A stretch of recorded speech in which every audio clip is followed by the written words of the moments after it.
Big projects like Allegiant Stadium mean big contingency plans for those that work behind the scenes. Now, no one saw COVID-19 coming, but stadium board staff tell me they have been planning for the worst. And there are many issues that can arise with a big project, but funding, as far as Allegiant Stadium goes, will not be one of them. When legislators created the funding stream for the public portion of the project, they did it through room tax, but they also required that when the bonds were funded, that a one-year reserve was set aside.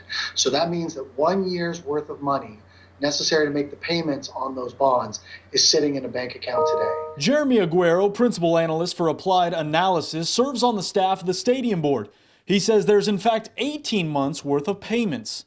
So for fiscal 2020, the year that will end June 30th of this year, there looks like there'll be sufficient money to make all of the payments on the bonds, even with the COVID-19 impact. And as a matter of fact, we think there'll be enough money to put a couple of $1 million actually into the reserve more than it exists today.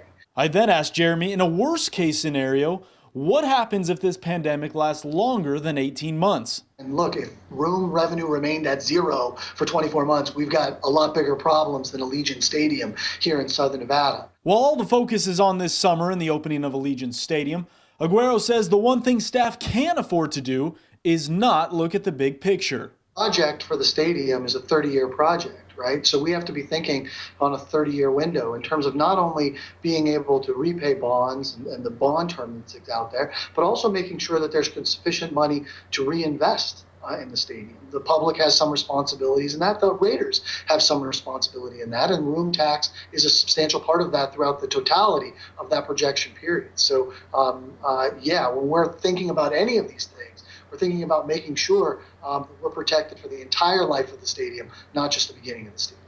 Despite the added safety measures at Allegiant Stadium, staff tell me the project is still very much on time and on budget, set to open July 31st. That's the latest with the Raiders and Allegiant Stadium. I'm Vince Sapienza, Fox 5 News Local, Las Vegas.